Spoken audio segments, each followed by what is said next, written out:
কই হে বিভূতি, তোমার হয়েছেটা কি বলো দেখি? আরে এইদিকে যে বৃষ্টি চলে আসবে, তখন ঘন্টা খানেকের উপর ঘরে বসে অপেক্ষা করা ছাড়া কোনো উপায়ই থাকবে না। এই যে কিশোরী, আমার প্রায় হয়েই এসেছে। কিশোরীর তাগাদা শুনে আমি দ্রুত প্রস্তুত হয়ে নিলাম। তারপর বাইরে বেরিয়ে এলাম। আকাশের দিকে তাকিয়ে দেখি সত্যি সত্যি আকাশটা কালো হয়ে এসেছে। আমরা দুই বন্ধু আগেই বৃষ্টির পূর্বাভাস পেয়েছিলাম, তাই ছাতা সঙ্গে নিয়েছিলাম। কাল বিলম্ব না করে দ্রুত পা চালালাম মটলেনের উদ্দেশ্যে। সেখানে পৌঁছানো পর্যন্ত আকাশ জুড়ে গুরুগম্ভীর মেঘের গর্জন হচ্ছিল, সঙ্গে ঝোড়ো বাতাস বইছিল। মটলেনে পৌঁছে মোড়ের মাথা থেকে সিগারেট কিনে নিয়ে একসময় তারানাথের বাড়িতে হাজির হলাম। সদর দরজার বাইরে টোকা দেওয়ার জন্য কড়া স্পর্শ করতেই শুরু হয়ে গেল মুষলধারে বৃষ্টি। আমি দরজায় কড়া নেড়ে ঠাকুরমশাইকে আমাদের আগমনের বার্তা জানিয়ে দিলাম। কিছুক্ষণ পর ভিতর থেকে দরজা খুলে দিলেন ঠাকুরমশাই। আমাদের দেখে অতিশয় প্রসন্ন হয়ে উঠলেন। আরে তোমরা যে আজকে না জানিয়েই চলে এলে, অবশ্য তোমাদের দোষ দেব না। পরিবেশটাই এমন যে অলৌকিক গল্প শুনতে কার না ইচ্ছে করবে। ওই যে কথাতেই আছে, নাস্তিকরাই অলৌকিক গল্পের ভালো শ্রোতা। আরে বাইরে দাঁড়িয়ে না থেকে ভিতরে এসো। আমরা বৈঠকখানার ঘরে প্রবেশ করলাম। দেখলাম লোডশেডিং হয়েছে। তারানাথের মেয়ে চারি এসে একটা হ্যারিকেন রেখে গেল। হ্যারিকেনের হলদেটে আলোয় ঘরে যেন এক মায়াময় পরিবেশ তৈরি হলো। গুমোট ভাব থাকায় তারানাথ জানালাগুলো খুলে দিলেন। জানালা দিয়ে আসা ঝিরিঝিরি বাতাস এক নিমেষে ঘরের গুমোট ভাব দূর করে দিল। আমরা বেশ তৃপ্ত হলাম। তারানাথের দিকে বাড়িয়ে দিলাম দক্ষিণা, পাসিং শো। তারপর এক রাশ কৌতূহল নিয়ে জিজ্ঞাসা করলাম, আচ্ছা ঠাকুরমশাই, আপনার জীবনে তো অনেক অভিজ্ঞতা হয়েছে, কিন্তু আপনি কি কাউকে অশুভ শক্তি অর্থাৎ কর্ণপিশাচিনীর সাধনা করতে দেখেছেন? শুনেছি নাকি কর্ণপিশাচিনী সাধকদের অনেক ক্ষমতা প্রদান করেন, কানে কানে অনেক গুজ্জাতিগুজ্জ বিষয় বলে দেন। আর যে কর্ণপিশাচিনী সিদ্ধ, সে নাকি চাইলেই যে কোনো মানুষের ভূত ভবিষ্যৎ বলে দিতে পারে। এটা কি আদৌ বিশ্বাসযোগ্য? আর যদি সত্যিই তা হয়, তাহলে সেই সাধনা করা হয় কিভাবে? ঠিক তখনই বাইরে কড়াত করে বজ্রপাত হলো। দেখলাম তারানাথের মুখের সমস্ত প্রসন্নতা কর্পূরের মতো উবে গেছে। আমাদের আনা পাসিংশ ধরিয়ে নিয়ে গম্ভীর গলায় উনি বললেন,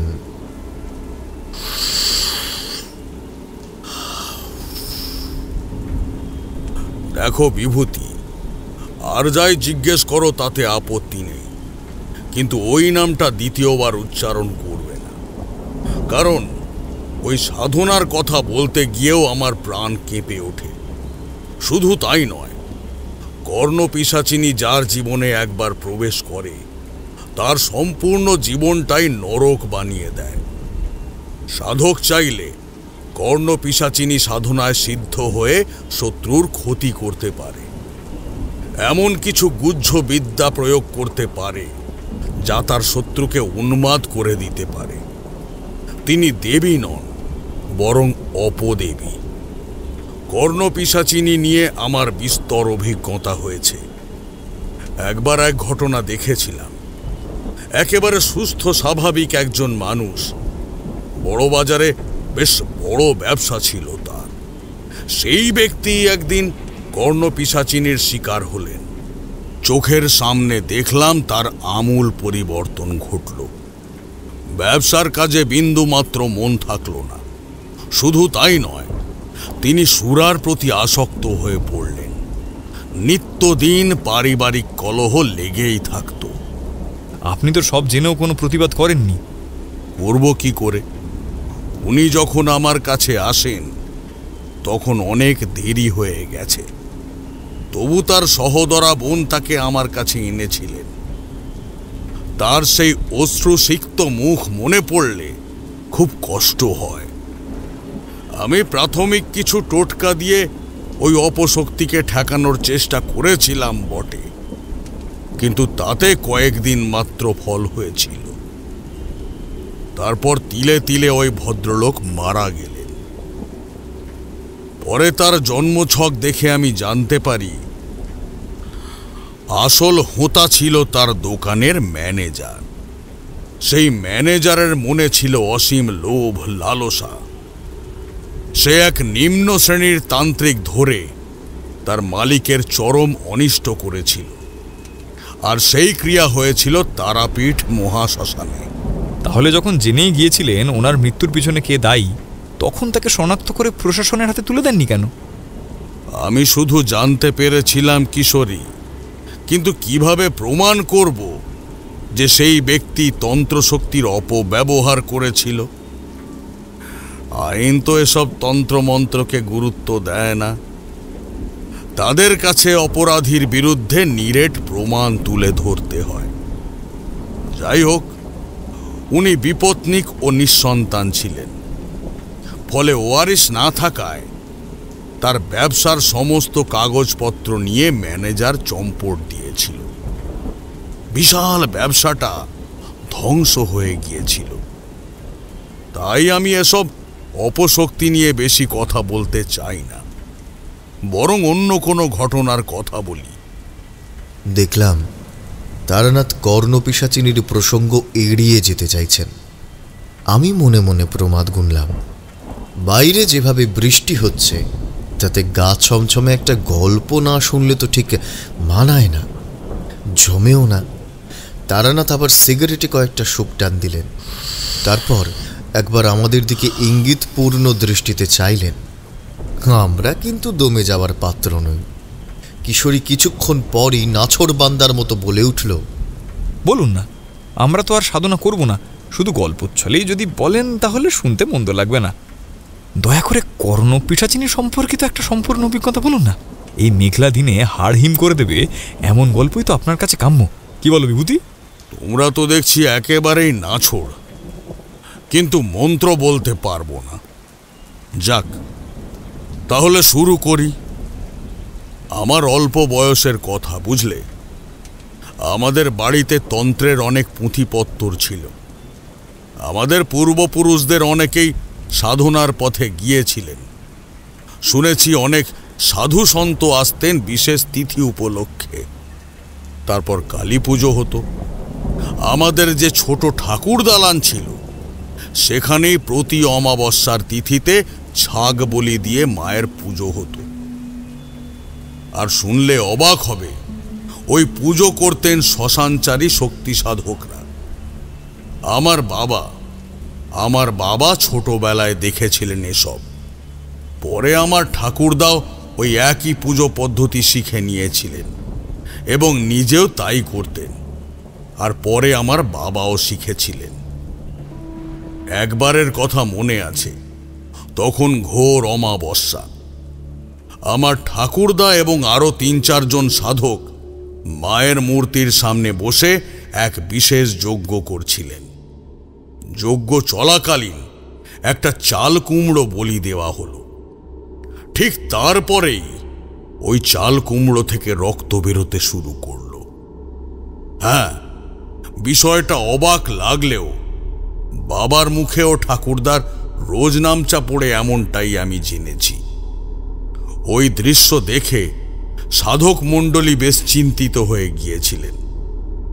তারা কিছুক্ষণ ধ্যান করলেন। ধ্যান শেষে চোখ খুলে একে অপরের দিকে তাকালেন। তারপর তাদের মধ্যেই একজন বললেন, অদূর ভবিষ্যতে তোমাদের বাড়িতে এক বিপদ আসছে, যা তোমাদের গোটা বংশকে নির্বংশ করে দিতে পারে। আর এই সর্বনাশের কারণ হবে তোমাদেরই বংশের একজন। ঠাকুরদা 2 হাত জড়ো করে সাধুদের উদ্দেশ্যে বললেন, বাবা, কি বিপদ বাবা, আর এর থেকে পরিত্রাণের উপায় বা কি? যে বিপদ ঘনিয়ে আসছে তা তোমার জীবন দশায় হবে না, কিন্তু তোমার মৃত্যুর কয়েক বছর পরে ধীরে ধীরে দুর্যোগ দানা বাঁধতে থাকবে। শুধু তোমাদের বাড়ি নয়, আশেপাশের এলাকাতেও এর প্রভাব পড়বে। অনেকের অনিষ্ট হবে, কিন্তু মা রক্ষা কর্ত্রী, ত্রাণকারী, উনি তোমাদের রক্ষা করবেন। তোমাদের বংশে পরবর্তীতে এমন একজন জন্ম নেবে যে সাধনার পথে এগিয়ে যাবে। সেই তোমাদের বংশকে আসন্ন বিপদের হাত থেকে রক্ষা করবে। স্বয়ং মহাকালের আশীর্বাদ প্রাপ্ত হবে সেই সন্তান। তাই নিশ্চিন্ত থেকো। আমার ঠাকুরদার লেখার অভ্যাস ছিল। তিনি প্রতিদিনকার রোজ নামচা লিখে রাখতেন। আমি কিছুটা মুখে শুনেছি, আবার কিছুটা ওনার রোজ নামচা পড়ে জেনেছি। কিন্তু সেই সর্বনাশ কে ডেকে এনেছিল, কিছু বলতে পারেন? আমার একজন ছোট কাকা ছিল, যিনি তন্ত্রের পথে গিয়েছিলেন। তাকে বাঁচানো যায়নি অবশ্য শেষ পর্যন্ত। তার যে কি সাংঘাতিক মৃত্যু হয়েছিল, সেই সম্বন্ধে তোমাদের বললে তোমরা বিশ্বাস করবে না। কর্ণপিশাচিনীর সাধনা এতটাই নিম্ন শ্রেণীর যে মানুষ উন্মাদ পর্যন্ত হয়ে যায়। পিশাচিনী এমনিতেই নিষ্ঠুর, আর কর্ণপিশাচিনীরা তো আরো ভয়ঙ্কর হয়। মন্ত্রের বাঁধুনি সামান্যতম শিথিল হলেই ধনে প্রাণে মেরে ফেলে। তখন আমার বয়স সবে 18। ওই দিন ছিল আমার জন্মদিন। ঘটনার মাস 2 আগে আমি মামার বাড়ি গিয়েছিলাম। সেখান থেকে জন্মদিনের দিন ফিরে এলাম। তবে ফিরতে ফিরতে সন্ধ্যার 7টা বেজে গিয়েছিল। তখনকার 7টা মানে বুঝতেই পারছো, সেই সময় গ্রাম এত উন্নত ছিল না। আমি হাঁটতে হাঁটতে বাড়ির দিকে আসছিলাম। দূর থেকে দেখতে পেলাম বাড়িতে আলো জ্বলছে। লাল বর্ণের আলো নিয়ে কেউ যেন আমাদের বাড়ির চারপাশে ঘুরে বেড়াচ্ছে। আমার কেমন একটা সন্দেহ হলো। দ্রুত এগিয়ে গেলাম, কিন্তু গিয়ে দেখলাম কোথায় কি, আলো হাতে কাউকে তো দেখা যাচ্ছে না। শুধু লাল রঙের এক রহস্যময় দীপ্তি ঘুরপাক খাচ্ছিল। আমি দরজা ঠেলে ভিতরে প্রবেশ করলাম। মাকে জিজ্ঞাসা করলাম, মা, ব্যাপার কি? বাড়ির আনাচে কানাচে এমন একটা আলো ঘুরে বেড়াচ্ছিল, তোমরা কিছু দেখতে পাওনি? মা ঠাকুমা কেউই আমার কথার সন্তোষজনক জবাব দিলেন না। আর একটা জিনিস লক্ষ্য করলাম, সবার মন কেমন বিষণ্ণতায় ভরে আছে। তাই দেখে জানতে চাইলাম, কি হয়েছে মা? বাড়ির সবাই এত চুপচাপ কেন? মা দীর্ঘশ্বাস ফেলে বললেন, ওরে তারা, তোর ছোট কাকা 2 সপ্তাহ আগে গৃহত্যাগ করেছে। কাউকে কিছু না জানিয়ে চলে গেছে। সেই থেকেই আমাদের মন খারাপ। তোর ঠাকুমা তো সারাক্ষণ তার চিন্তায় মগ্ন। নাওয়া খাওয়া ত্যাগ করেছেন তিনি। কিন্তু কেন মা? ঠাকুমা কেন খাওয়া দাওয়া ছেড়ে দিয়েছেন? আর ছোট কাকাই বা কেন গৃহত্যাগ করলেন? সেটা আমি কি করে বলবো? তুই গিয়ে ঠাকুমাকে জিজ্ঞাসা কর। আমি ঠাকুমার ঘরে গেলাম। দেখলাম তিনি একা ঠাকুরদার ছবির দিকে তাকিয়ে বসে আছেন আর কাঁদছেন।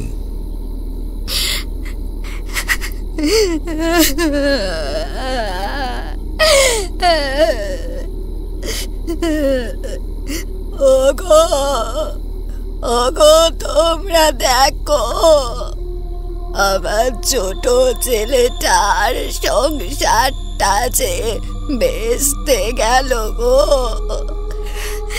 এখন আমি কোথায় তাকে খুঁজে পাই?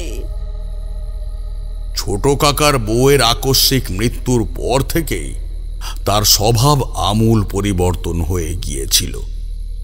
চুপচাপ বসে থাকতেন নিভৃতে, কারো সঙ্গে কথা বলতেন না। এমন এক অন্যমনস্কতা তাকে পেয়ে বসেছিল যে সামনে শতবার ডাকলেও শুনতেন না। সাড়া দেওয়া তো প্রত্যাশার বাইরে। ছোট কাকাকে বিপত্নিক হওয়ার পর থেকেই এইভাবেই দেখছি। ঠাকুমার অশ্রু সজল আর্তনাদ শুনে মনটা আমার হু হু করে উঠল। ভাবলাম পুত্র শোকে তিনি না আবার শয্যাশায়ী হয়ে পড়েন। আমি দরজা ঠেলে ঘরে প্রবেশ করলাম। তার কাছে গিয়ে সান্ত্বনা দিয়ে বললাম, ঠাকুমা, ঠাকুমা কিচ্ছু হবে না, ছোট কাকা ঠিক বাড়ি ফিরবেন, তুমি চিন্তা করো না। ঠাকুমা ক্লান্ত চোখে আমার দিকে চাইলেন। পরনে বৈধব্যের পোশাক। আমি তার পাশে বসতেই তিনি বললেন, না রে তারানাথ, তুই জানিস না বাবা, তোর কাকা বড়ই জেদি প্রকৃতির মানুষ রে। কাল রাতে আমি স্পষ্ট তার ডাক শুনেছি। কি বলছো ঠাকুমা? হ্যাঁ, আমি তো ঘুমিয়েছিলাম একা এই ঘরে। হঠাৎ দরজায় ধাক্কার শব্দ শুনে আমার ঘুমটা গেল ভেঙে। উঠে পড়লাম। হ্যারিকেনটা ধরতে গিয়ে দেখি সেটা নিজে থেকেই আমার মাথার কাছ থেকে সরে যাচ্ছে, আর সেই সাথে আলোটাও কেউ যেন নিভিয়ে দিল। আমি কাঁপা কাঁপা গলায় বললাম, কে কে দাঁড়িয়ে আছিস ওখানে? বিশ্বাস করবি না তারানাথ, আমি স্পষ্ট আমার ছোট কোকার গলা শুনলাম। সে কাতর কণ্ঠে আমায় ডাকছিল, মা, আমাকে তুমি বাঁচাও, আমার এখানে ভালো লাগছে না, আমার সর্বস্ব কেড়ে নিয়েছে সে, আমার আয়ু আর বেশি দিন নেই। এই কথা শুনে আমি আর বিছানায় স্থির থাকতে পারলাম না। মনে হলো শিয়রে কেউ দাঁড়িয়ে আছে। তার শীতল নিঃশ্বাস আমার গাড়ে লাগছিল, কিন্তু দরজার আগল যে ভিতর থেকে লাগানো। তাহলে আমি এবার ঠাকুমার ঘরের আনাচে কানাচে ভালো করে দেখতে লাগলাম। দেওয়ালে অনেকগুলো ছবি টাঙানো ছিল। ঠাকুরদার এক সময়ের নেশা ছিল ছবি তোলা। গ্রামের চৌধুরীরা বেশ বিলাসবহুল জীবনযাপন করত। শহর থেকে মাঝে মধ্যেই ফটোগ্রাফার এনে নিজেদের ছবি তোলাতেন চৌধুরী মশাই। তা যখনকার কথা বলছি, ওই সময় এসবের প্রচলন গ্রামের দিকে ঠিকভাবে হয়নি। চৌধুরী মশাই ঠাকুরদার কাছে অশেষ ঋণী ছিলেন। তার কাছে অনুরোধ করতেই চৌধুরী মশাই নিজের খরচে আমাদের পরিবারের বেশ কিছু ছবি তুলে ঠাকুরদার অনুরোধ রেখেছিলেন। ঠাকুরদা সেই ফটোগুলো সযত্নে ফ্রেমবন্দি করেছিলেন। আমি দেখলাম ছোট কাকার ছবির ফ্রেমের কাঁচটা আড়াআড়ি ভাবে ফেটে গিয়েছে। অবাক হয়ে জিজ্ঞেস করলাম, ঠাকুমা, বলছি ছোট কাকার ছবিটা এমন ভাবে কে ভেঙে দিল? আমি কাল রাতে একটা কিছু ভাঙার শব্দ পেয়েছিলাম, কিন্তু উঠতে পারিনি। শরীরটা বড্ড ভারী হয়ে গিয়েছিল।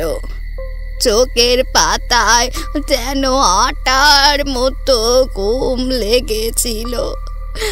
আমার খুব ভয় করছে রে তারানাথ, কিছু হবে না তো? আমি ঠাকুমাকে আশ্বস্ত করে বললাম, কিচ্ছু হবে না ঠাকুমা, আমি থাকতে আমাদের বাড়িতে কিচ্ছু হবে না। আমাদের গৃহ দেবতা আছেন। আমি ছোট কাকার খোঁজ নিচ্ছি। যদি তাকে খুঁজে পাওয়া যায় তাহলে তো সব ঠিক হয়ে যাবে। আজ রাতে আমি তোমার ঘরেই থাকবো, কিছু হলে সঙ্গে সঙ্গে দেখতে পাবো। বাবা, তুই যে বড় সাধক হবি সে কথা আমি জানি।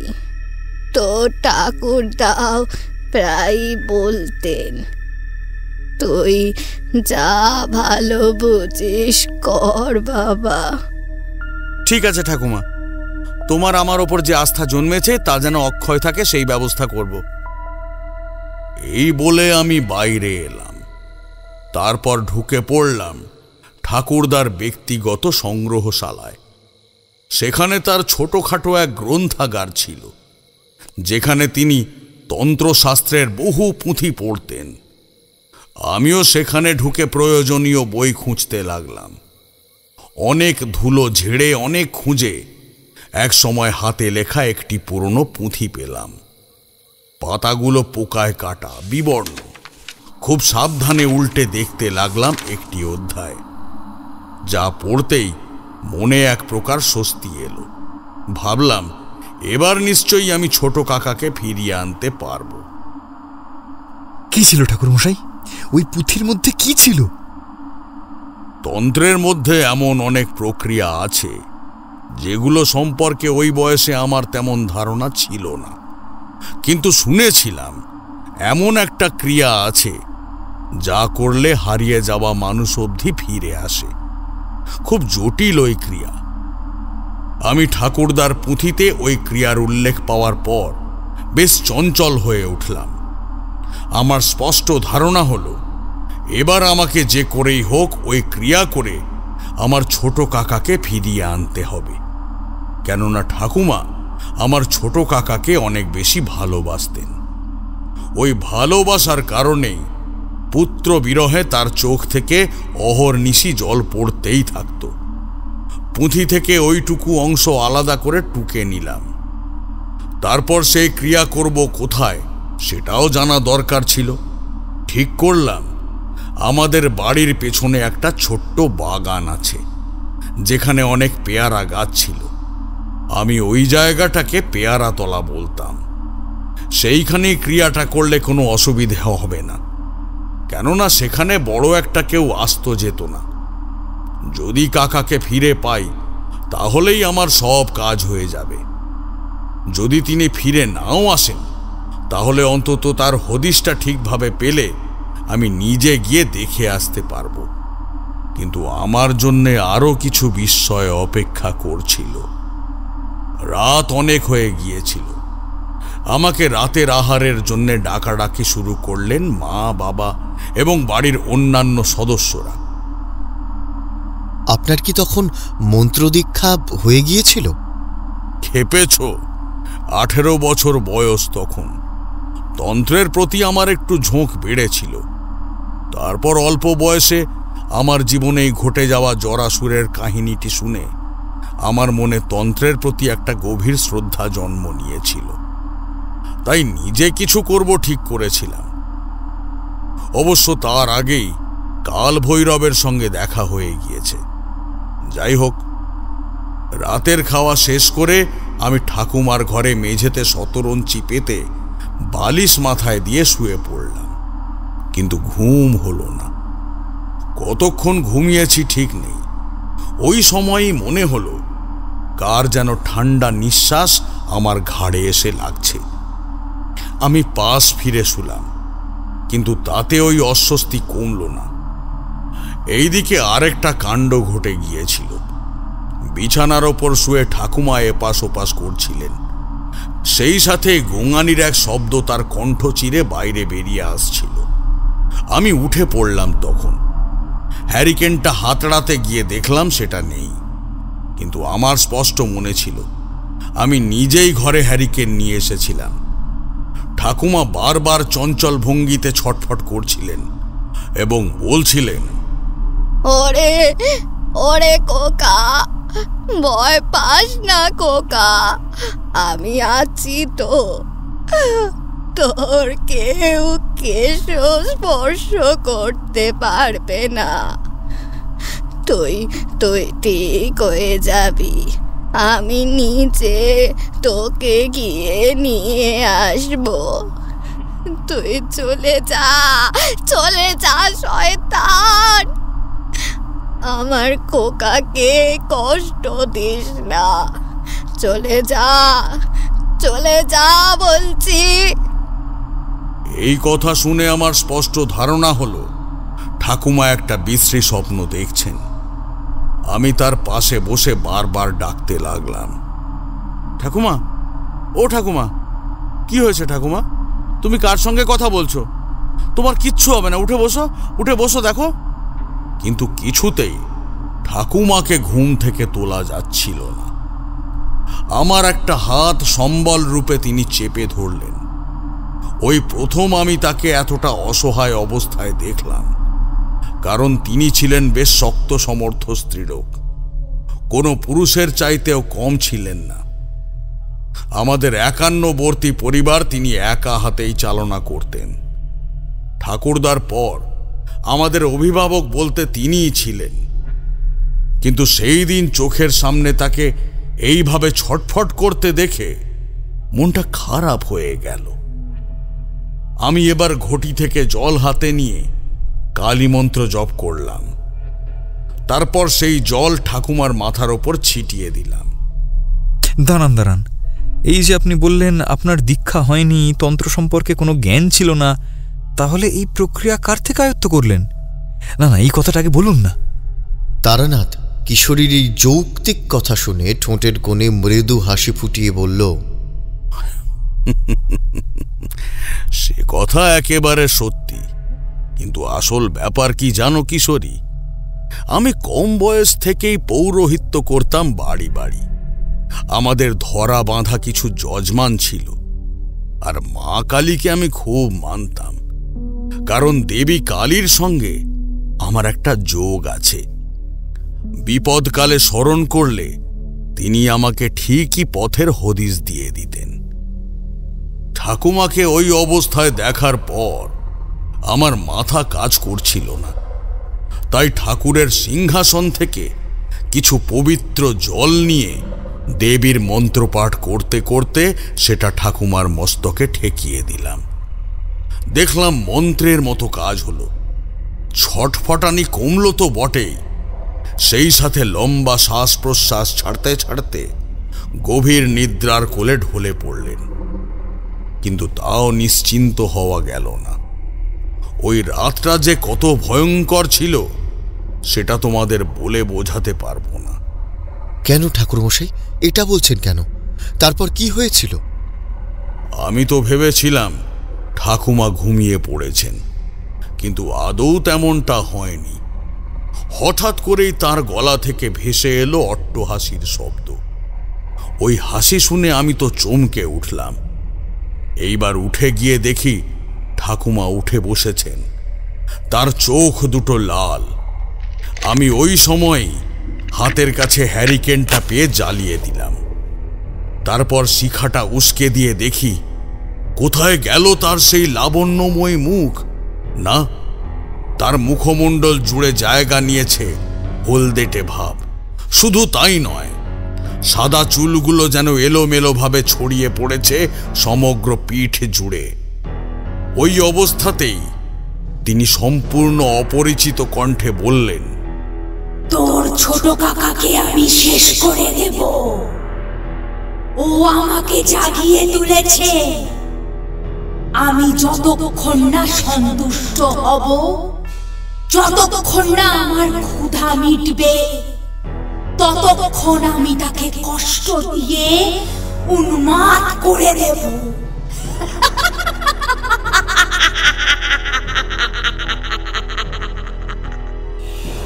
তারপর আঘাত হানব তোদের পরিবারের ওপর।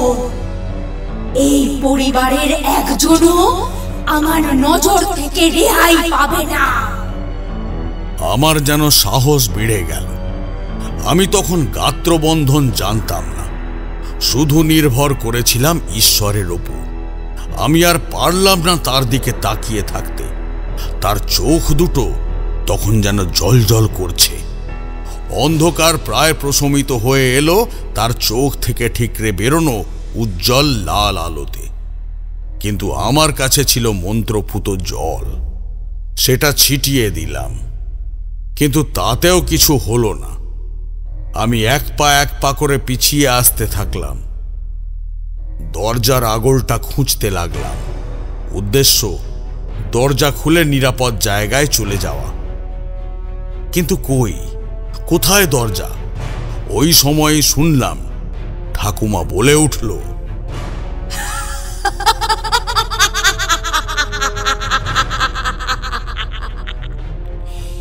তুই আমার নজর থেকে বাঁচতে পারবি না। আমাকে ঠেকিয়ে রাখার উপায় তুই জানিস না। তোর ঠাকুমাকে এক্ষুনি আমি শেষ করে দেব। খবরদার, তুই এই কাজ করতে পারবি না। আমি কিছুতেই হতে দেব না। চলে যা বলছি। ঘরের মধ্যে পুনরায় অট্টহাসি করে উঠল কেউ যেন। ভয়ে তখন আমার হাত পা কাঁপছে। হঠাৎই দরজার আগলটা পিছনের হাত দিয়ে অনুভব করে সোজা ফিরে চাইলাম দরজার পানে। ওই সময় আমার কাঁধে যেন কারো শীতল হাত পড়ল। আমি আর পিছন ফিরে চাইলাম না।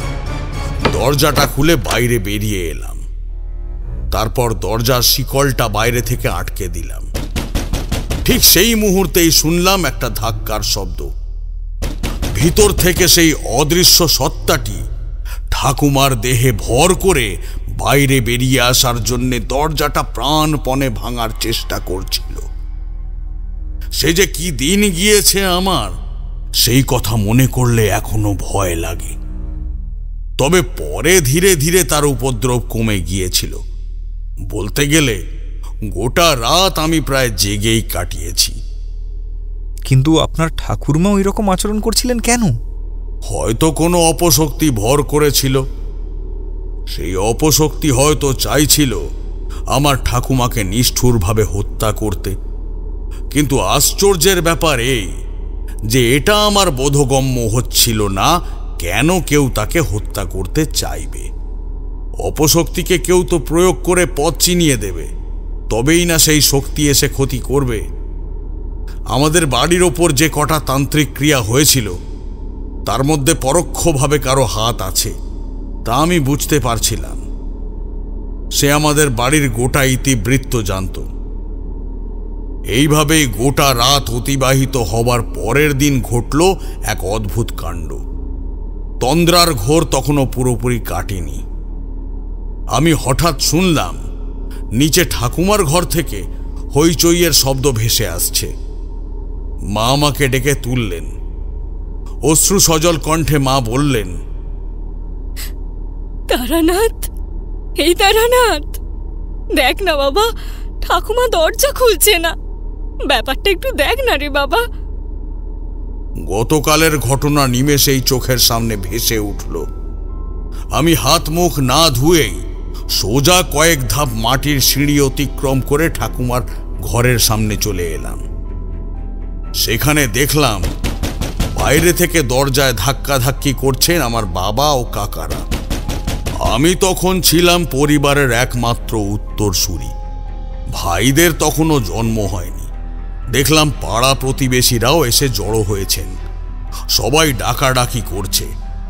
আমার বাবা দরজায় ধাক্কা দিতে দিতে কাতর স্বরে বলেছিলেন, মা, মা তোমার কি হলো? মা, মা দরজা খুলতে এত দেরি করছো কেন?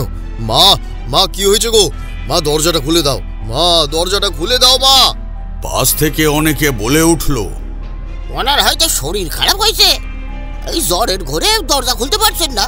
দরজা ভেঙে ফেলো, দরজা ভেঙে ফেলো, বাইরে থেকে দরজা ভেঙে ভেতরে ঢুকতেই হবে। বাবার সঙ্গে অন্যরাও হাত লাগালো। সবাই মিলে গায়ের জোরে দরজা খোলার চেষ্টা করল। কিন্তু আমাদের বাড়ির সেই দরজা বহুদিনের পুরনো, সেগুন কাঠের পালিশ করা, কয়েক ইঞ্চি পুরনো আমলের জিনিস। তখনকার দিনে সব খাঁটি হতো, তাই সহজে ভাঙা সম্ভব ছিল না। দরজাটা তাহলে আপনি খুললেন? হ্যাঁ, তবে এর মধ্যেও একটা অলৌকিক ব্যাপার আছে।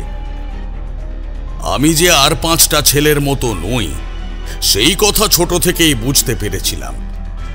আমার মধ্যে এক ধরনের অন্তর্দৃষ্টি ছিল।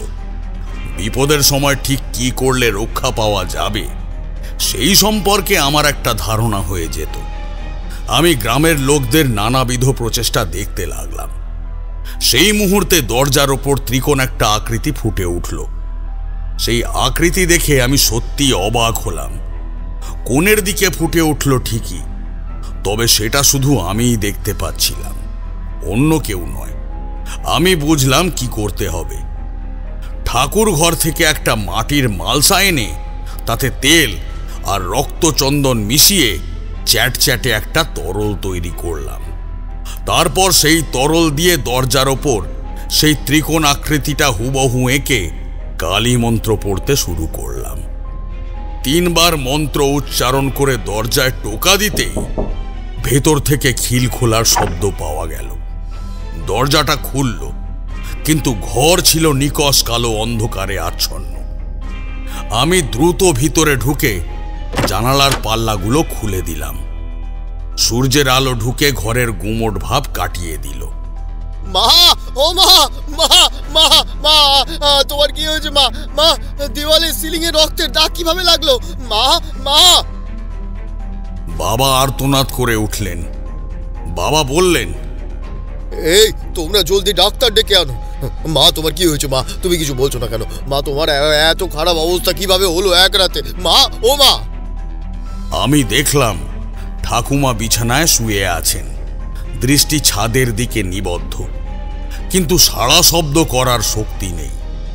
তার হাত ধরতেই বুঝলাম একেবারে বরফের মতো ঠান্ডা হয়ে গেছে, অথচ মাথায় হাত রাখা যাচ্ছে না, তীব্র উত্তাপ।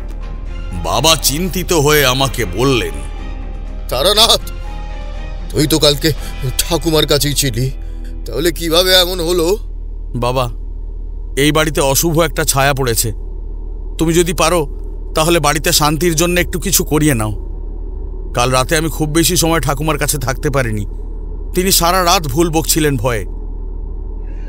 বাবার কপালে চিন্তার ভাঁজ পড়ল। বাড়ির পরিবেশ ক্রমশ খারাপ হয়ে যাচ্ছিল। বাড়ির অন্যান্য বউরা কান্নাকাটি শুরু করে দিল। ডাক্তার এসে ঠাকুমাকে পরীক্ষা করে হতাশ কণ্ঠে বললেন, ওনার শরীরে কোনো রোগ নেই, তবে মনে হচ্ছে কিছু দেখে প্রচণ্ড ভয় পেয়েছে। এই বয়সে অতিরিক্ত উত্তেজনা ভালো নয়। ওনাকে একা ছাড়বেন না।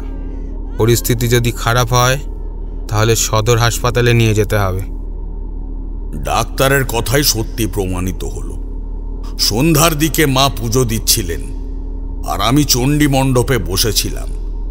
ঠিক তখনই ঠাকুমার চিৎকার ভেসে এলো, ছোট খোকা, তুই ওখানে কি করছিস? আর তোর কাঁধে ওটা কে বসে আছে রে?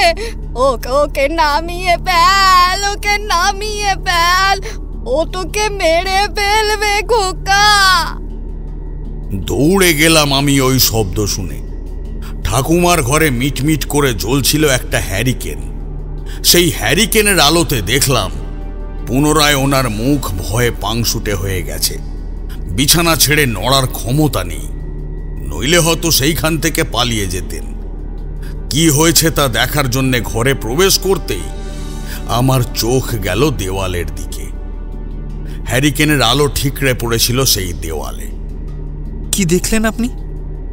যা দেখলাম তা সত্যি ভয়ঙ্কর। দেওয়ালে ফুটে উঠেছে একটা ছায়ামূর্তি।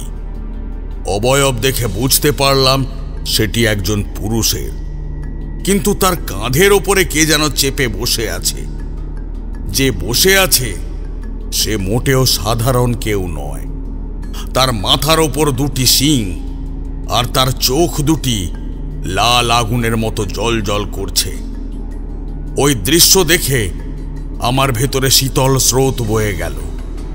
ভয়ের চোটে সোজা সেইখান থেকে বেরিয়ে এলাম। আর আমি বেরিয়ে আসতেই দরজার পাল্লা দুটি দপদপ করে একে অপরকে ধাক্কা দিতে লাগলো, অথচ তখন বাতাসের কোনো চলাচল ছিল না। চারপাশ ছিল গুমোট অন্ধকারে আচ্ছন্ন। আমি আর দেরি করলাম না। এতক্ষণে স্পষ্ট বুঝতে পারলাম বাড়িতে যা কিছু ঘটছে তার নেপথ্যে ছোট কাকার একটা বড় হাত রয়েছে। সোজা গিয়ে মায়ের কাছে দাঁড়ালাম। মা তখন ঘরে বসে জানলার বাইরে পূর্ণিমার থালার মতো উজ্জ্বল চাঁদের দিকে তাকিয়েছিলেন একান্তে। আমি ঘরে প্রবেশ করতেই তিনি আমার দিকে ঘুরে তাকালেন, তারপর বললেন, আরে তারানাথ, কি হলো রে? হঠাৎ তুই আমার কাছে? কিছু জিজ্ঞাসা করার আছে বুঝি? হ্যাঁ মা, ছোট কাকা কেন গৃহত্যাগী হলেন? আমি তো তখন ছিলাম না, তাই তোমাকে জিজ্ঞেস করছি। মা খানিকটা ভাবলেন। তার চোখে তখন এক অন্য মনস্ক ভাব, যেন সেই ঘটনার ভেতর দিয়ে আবারও একবার প্রবেশ করলেন তিনি। আমি আবার জিজ্ঞেস করতে যাব, ঠিক তখনই মা এমনভাবে চমকে উঠলেন যে বিছানার কাছে ছোট বেতের মোড়ার ওপর রাখা সিঁদুর দানটা পড়ে গেল। সিঁদুর দান থেকে কিছুটা সিঁদুর মাটিতে ছড়িয়ে পড়ল।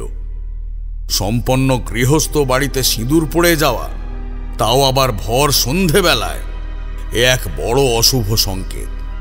মা তড়িঘড়ি সিঁদুর দানিটা তুলে নিয়ে ঠাকুরের সিংহাসনে রেখে দিলেন।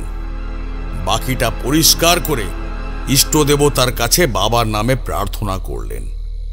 তারপর বসে পড়ে বললেন, তোর ছোট কাকা তো জানিসই, স্ত্রী বিয়োগের পর কেমন যেন উদাস হয়ে গিয়েছিল।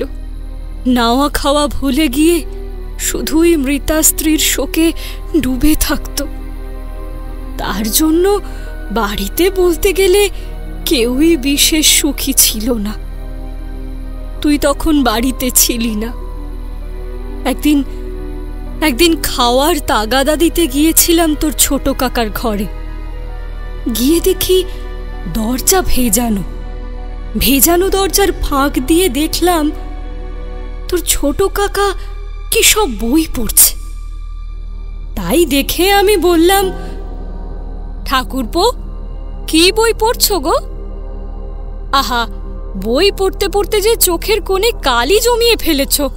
চলো, সবাই ডাকছে, চলো খেতে চলো। তুমি কেন এভাবে স্ত্রীর জন্য মন খারাপ করে বসে আছো বলো তো? দরকার হলে আরেকটা বিয়ে করো। যা হওয়ার তা তো হয়েই গেছে।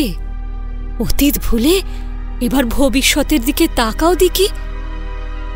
সে একান্ত আপন মনে মাথা নিচু করে পড়ছিল, তাই মুখটা দেখতে পাচ্ছিলাম না। কিন্তু তোর ছোট কাকা যখন চোখ তুলে তাকালো, তারানাথ, তখন আমার আত্মারাম খাঁচা ছাড়া হয়ে গিয়েছিল। বৌদি, আমি ঠিকই আমার স্ত্রীকে ফিরিয়ে আনবো। নিয়তি আমি বদলে দেব। তুমি আমাকে চেনো না, আমি উপায় ঠিকই বের করে ফেলেছি। আমার স্ত্রী আবার আমার কাছে আসবে, সে আমার সর্বক্ষণ সঙ্গী হবে। কথাটা মিলিয়ে নিও। আর আমি যদি সংসার করতে না পারি, তাহলে কাউকে সংসার করতে দেব না, এইটাও বলে দিলাম। ওই কথা শুনে আমি নিচে নেমে এলাম। তারপর তোর ঠাকুমাকে জানালাম। তোর ঠাকুমা বলল, বৌমা, খোকার বুঝি মাথাটাই গেছে। তুমি ছোট খোকার বউয়ের সমস্ত কাপড় চোপড় সব পুড়িয়ে দাও। মৃতদের জিনিস রাখা একদম ভালো নয়, তাতে মায়া বাড়ে, বুঝলে? খোকা তো কিছুই ভুলতে পারছে না। আমিও তার মৃতা বউয়ের ছায়া এ বাড়িতে দেখেছি। এ তো ভালো লক্ষণ নয় কো। তুমি আমার কথা শুনে ওই কাজটাই করো, যাও। কিন্তু মা, তাতে যদি আপনার ছোট ছেলে বাধা দেয় বা রাগ প্রকাশ করে? চিন্তা করো না বৌমা, ও কিছুই করবে না। আর কিছু যদি বলতে আসে, বলবে আমি নির্দেশ দিয়েছি। আমার কথাই এই বাড়িতে শেষ কথা। আসুক বাধা দিতে গেলে আমি তখন দেখে নেব। এই বলে আমাকে শাড়ির গিঁট থেকে চাবিটা দিলেন। যে ঘরে তোর ছোট কাকিমা সংসার পেতেছিল, সেখানে গিয়ে আমি রাতারাতি কাপড় চোপড় বের করে সেগুলোকে দুজনে মিলে সকালে আলো ফোটার সাথে সাথে পরিয়ে দিলাম। বললে অবাক হবি, তোর ছোট কাকা কিন্তু এসে সেই দৃশ্যটা দেখল, কিন্তু হুলস্থুল কিছুই করল না, কোনো বাধাও সৃষ্টি করল না, শুধু জল জল চোখে চেয়ে রইল। তাকে দেখে ঠাকুমা কিছু বলেননি? না, পাত্তাও দেয়নি। তবে দিন কয়েক পরেই ছোট কাকা সম্পূর্ণরূপে নিরুদ্দেশ হয়ে গেল। হয়তো রাতের অন্ধকারেই পালিয়ে গিয়েছিল। ও, একটা কথা বলাই হয়নি, তোর ছোট কাকা তার ঘরেই একটা বইয়ের ওপর ছোট একটা চিরকুট রেখে গিয়েছিল। তাতে লেখা ছিল, আমাকে খুঁজে লাভ নেই, আমি বাড়ি ছেড়ে অনেক দূরে চলে যাব, কিন্তু একটা কথা মনে রাখবে, তোমরা সবাই প্রস্তুত হয়ে যাও। আমি এই বাড়ির অনিষ্ট করেই ক্ষান্ত হব। আমার মৃতা স্ত্রীকে ফিরিয়ে নিয়েই আসব। আমার ক্রোধাগ্নি থেকে কেউ রেহাই পাবে না, এই বলে দিলাম। ওই চিরকুট পড়ার পর বাড়ির মধ্যে এক প্রকার তোলপাড় শুরু হয়ে গেল। কিন্তু তারপর মাস তিনেক কেটে গেল। সত্যি ছোট ঠাকুরপো আর ফিরে এলেন না। ঠাকুরমশাইয়ের কথা শুনে আমার বিস্ময়ের সীমা রইল না। বারবার নিজেকেই প্রশ্ন করছিলাম, কিভাবে একটা মানুষ এত নিষ্ঠুর হতে পারে, নিজের পরিবারের বিরুদ্ধে যেতে পারে? আমার কথাটা হয়তো ঠাকুরমশাই বুঝতে পারলেন। ঠোঁটের কোণে এক চিলতে হাসি ফুটিয়ে বললেন, বিভূতি, তোমরা হলে এই যুগের ছেলে, মন্ত্রতন্ত্র এসব কিছুতেই তোমাদের বিশ্বাস নেই। তাও বলছি, আমি নিজের চোখে অলৌকিক আর অসাধ্য সাধন হতে দেখেছি, আর মানুষের চরিত্রও আমি ভালো চিনি। তাই ছোট কাকা যে ওইভাবে বাড়ি ছেড়ে চলে যাবেন, লোকচক্ষুর অন্তরালে চলে গিয়ে প্রতিশোধ স্পৃহায় কোনো ক্ষতি করতে চাইবেন, তা মোটেও অস্বাভাবিক ছিল না। আমাদের বাড়ির মধ্যেই একের পর এক অদ্ভুত ঘটনা ঘটতে থাকল। আমি তখন বেশ চিন্তিত হয়ে পড়লাম। সারা দিন সারা রাত শুধু একটাই চিন্তা আমার নিদ্রা হরণ করত, কিভাবে এই কুপ্রভাব থেকে নিজের বাড়িকে রক্ষা করা যায়। হয়তো আমিও বেরিয়ে পড়তাম কাকাকে খুঁজতে, কিন্তু তার আগে ঠাকুরদার গ্রন্থাগার থেকে পাওয়া এক প্রাচীন পুঁথি থেকে গোপন মন্ত্রটুকে নিয়ে সোজা চলে গেলাম পেয়ারা তলার দিকে। আমাদের বাড়ি থেকে পেয়ারা গাছটা ছিল প্রায় 30 হাত দূরে। আমি এগিয়ে যাওয়ার সময় ঝোপের ধারে দেখতে পেলাম একটা বাছুর মরে পড়ে আছে। তাতে কৌতূহলী হয়ে এগিয়ে গেলাম। চোখে মুখে আতঙ্ক ছড়িয়ে বাছুরটা পড়ে আছে মাটির বুকে, নিথর নিস্পন্দ দেহ, চোখের কোণে চিকচিক করছে অশ্রুবিন্দু। ভালো করে লক্ষ্য করতেই বুঝলাম কেউ যেন বাছুরটার সমস্ত রক্ত শুষে নিয়েছে। কিন্তু কে যে এমন ভয়ঙ্কর কাজ করল? আর ওই জায়গাটা তো আমাদের ছিল, আর আমাদের অনুমতি ছাড়া এখানে কেউ গরু বাছুর আনলই বা কিভাবে? আরো ভালো করে দেখার পর বুঝতে পারলাম এটা আমাদের গ্রামের গোয়ালা রামচরণের বাছুর। হাতের কাজ ফেলে দ্রুত তার বাড়ির দিকে রওনা দিলাম। বাড়িতে গিয়েই তাকে খুঁজে পেলাম। দেখলাম লম্বা উঠোনের ওপরে পাতা একটা খাটিয়ায় বসে আছে সে। তাকে জিজ্ঞেস করলাম, আরে রামচরণ দা, তুমি এখানে বসে আছো? দুধ বেচতে গেলে না? না দাদা, আজ মন ভালো নেই, তাই যেতে পারিনি। আসলে আমার বাছুরটা যেভাবে চোখের সামনে মারা গেল, তাতে মালিক হিসেবে সত্যি খুব কষ্ট লাগছে। হ্যাঁ, আমিও দেখলাম, কিন্তু এটা কিভাবে হলো? আমার বাছুরটা খুব চঞ্চল। সন্ধ্যার দিকে মাঠ থেকে চড়িয়ে আনছিলাম, কিন্তু ফেরার পথেই দৌড়ে তোমাদের পেয়ারা তলার দিকে ঢুকে পড়ে। তাতে সামলাতে না পেরে আমিও তার পেছনে ছুটে গেলাম। তখন তোমাদের ওদিকটা ছিল নিকষ কালো অন্ধকার। তারপর অন্ধকারে চোখ সয়ে গেল। ইতস্তত খুঁজতে শুরু করলাম, কিন্তু তাকে আর পেলাম না। একসময় ঝোপঝাড় নড়ার শব্দ পেয়ে দ্রুত সেই দিকে এগিয়ে গেলাম। নাম ধরে ডাকতেই দেখি কেউ যেন দাঁড়িয়ে আছে। কে? লম্বা চুল, পরনে একটা শাড়ি, সে আমার দিকে পিঠ করে দাঁড়িয়েছিল। আমি তাকে জিজ্ঞাসা করলাম, মা, আপনি কি আমার বাছুরটাকে দেখেছেন? সে কোনো উত্তর দিল না, বরং আমার দিকে না ফিরে তার মাথাটা সোজা আমার দিকে ঘুরে গেল। কি বলছো? হ্যাঁ, আমি বিস্ময়ে হতবাক হয়ে গেলাম। ম্লান আলোয় দেখে চিনতে পারলাম ও তো আমাদের গ্রামের পারুল, হরি চাটুর্যের মেয়ে। আমি আতঙ্কিত হয়ে বলে উঠলাম, কি রে, তুই এই সময় এখানে কি করছিস? আর আমার বাছুরটাকে দেখেছিস? সে কোনো উত্তর না দিয়ে শুধু গনগনে দৃষ্টি মেলে একবার তাকালো, তারপর এক পা করে এগিয়ে আসতে লাগলো। কেন জানি না আমার হাত পা থরথর করে কাঁপতে লাগলো। কিভাবে আমি দৌড়ে সেখান থেকে পালিয়েছিলাম তা বলতে পারবো না, তবে দেখো না আমার পায়ে কি সাংঘাতিক আঘাত লেগেছে। কিভাবে আঘাত লাগলো?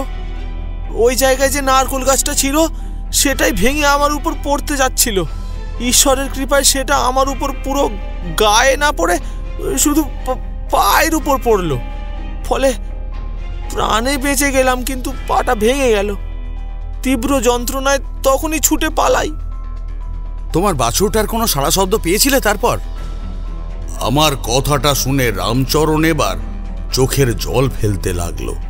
বুঝলাম সে তার গৃহপালিত পশুর শোকে কাতর। সে আড়ষ্ট কণ্ঠে বলল, সে আর বলতে, ফিরে আসছি যখন ওই রাক্ষসীর হাত এড়িয়ে, ঠিক সেই সময় দূর থেকে শুনতে পেলাম আমার বাছুরটার মরণ ডাক। এমন জোরে জোরে চিৎকার করলো যে আমার পক্ষে গিয়ে সেখানে এগিয়ে যাওয়া বেশ কষ্টসাধ্য হয়ে পড়েছিল। তবু কোনো রকমে প্রাণ নিয়ে ফিরে এসেছি। না জানি ওই রাক্ষসী আর কার কার ক্ষতি করবে। আমি আর ওখানে দাঁড়ালাম না, সোজা চলে গেলাম হরি চাটুর্যের বাড়িতে। হরি চাটুর্যে আমাদের গ্রামের মধ্যে বেশ অবস্থাপন্ন গৃহস্থ। তার একটা আড়ত আছে। তার বাড়ি থেকে যখন কয়েক হাত দূরে, তখন স্পষ্ট দেখলাম দরজার বাইরে তিনি পায়চারি করছেন। এই দৃশ্য দেখে তার কাছে এগিয়ে গিয়ে বললাম, কি হরিবাবু, সন্ধ্যাবেলা এইভাবে পায়চারি করছেন কেন? ব্যাপারটা কি? এক নাগাড়ে পায়চারি করতে করতে তিনি অন্যমনস্ক হয়ে পড়েছিলেন। আমাকে দেখা মাত্র ভেতরে চলে গেলেন আর আমাকেও হাতছানি দিয়ে ডাকলেন। তারপর বলে উঠলেন, আর কি বলবো ঠাকুর মশাই, আমার মেয়ে পারুলকে নিশ্চয়ই চেনেন। কাল রাত থেকে ধুম জ্বর, জ্বরের ঘরে সে ঢুকছে। আমি তো বুঝতেই পারছি না এমন জ্বর সে কিভাবে বাঁধিয়ে নিল। দিব্যি সুস্থ ছিল, রোগের লেশমাত্র ছিল না। কি দেখে যে কি হয়ে গেল। এটা তো স্বাভাবিক জ্বরও হতে পারে, তাই না? আরে না না ঠাকুর মশাই, স্বাভাবিক জ্বর হলে তো কোনো কথাই ছিল না, কিন্তু কিন্তু এমন জ্বর হলে কি কারো চোখ টকটকে লাল হয়ে যায়? আপনি বলুন। শুধু চোখ লাল হয়নি, সে ভুল বকছিল। তাও যদি অসংলগ্ন কথা বলতো বুঝতাম, কিন্তু সে সংস্কৃত ভাষায় মন্ত্রপাঠ করছিল। কি বলছেন? আদৌ সত্যি ঘটনা? একদম। নিজের মেয়ের নামে মিথ্যে বলে বাবা হিসেবে আমার কি লাভ বলুন? আমি তো সারাদিন আড়তে থাকি। সেখান থেকেই দুপুরের পর সাইকেল নিয়ে বাড়ির পথে ফিরছিলাম। বাড়ি ফিরে আসতেই শুনলাম ভেতর থেকে স্ত্রী কান্নাকাটি করছে। সেই কান্না শব্দ শুনে আমার বেশ ভয় হলো। আমার স্ত্রী শ্যামলী তো এইভাবে কাঁদার মেয়ে নয়। তাহলে সাইকেল ফেলে রেখে সোজা ঘরে ঢুকলুম। দেখলাম ঘুটঘুটে অন্ধকার, কিছুই দেখা যাচ্ছে না। শুধু আমাদের বাড়ির বাসন মাজার বাগদি মেয়েটা দেওয়ালে গোবর লেপে গুটে দিচ্ছিল। সে আমাকে দেখে বলে উঠল, বাবু, গতিক সুবিধের নয়, আপনি শিগগির একবার যান। দিদিমণির অবস্থা খুব খারাপ, একবার ডাক্তার আনলে ভালো হতো। শুনে মাথা খারাপ হয়ে গেল। আপনি তো জানেন আমি আমার মেয়েকে খুব ভালোবাসি। সে আমার চোখের মণি। আর যদি কিছু হয়ে যায় সেই ভয়ে ছুটে গেলাম ভেতরে। ঢুকেই শুনলাম মোগানির মতো একটা শব্দ। পারুল কাতরাচ্ছে, আর তার চোখে যেন কেউ এক শিশি আলতা ঢেলে দিয়েছে। ওই অবস্থা দেখে আর স্ত্রী থাকতে পারলাম না। মেয়ে শিয়রে বসে মাথায় হাত রাখলাম। পাশে আমার স্ত্রী বসেছিল। সে মেয়ের শোচনীয় অবস্থা দেখে আবার কেঁদে উঠল। আমাকে বারবার বলতে লাগলো, গো মেয়েকে কি বাঁচাতে পারবো? কি গো, আমার মেয়েটা যেন কি শক্ত অসুখ বাঁধিয়ে আনলো কে জানে।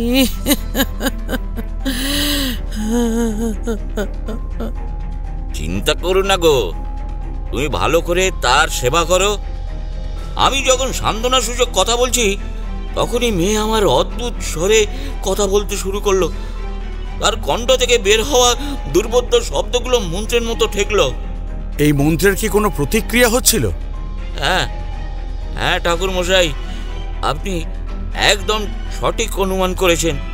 যখন সে মন্ত্রপাঠ করছিল তখন তার শরীর কেঁপে উঠছিল, আর সে শূন্যের মধ্যে কিছু একটা আঁকড়ে ধরার চেষ্টা করছিল। এরপর জলের কলসিটা হঠাৎ করেই ভেঙে গেল। এরপর মেয়েটা চোখ খুলে একেবারে সামনে তাকালো, তারপর অট্ট হাসি দিয়ে ফেটে পড়ল। ওই হাসির শব্দ আর যা হোক, অন্তত আমার মেয়ের হতে পারে না। কবে ঘটেছে এটা? এই তো গতকাল সন্ধ্যার কিছুক্ষণ আগে।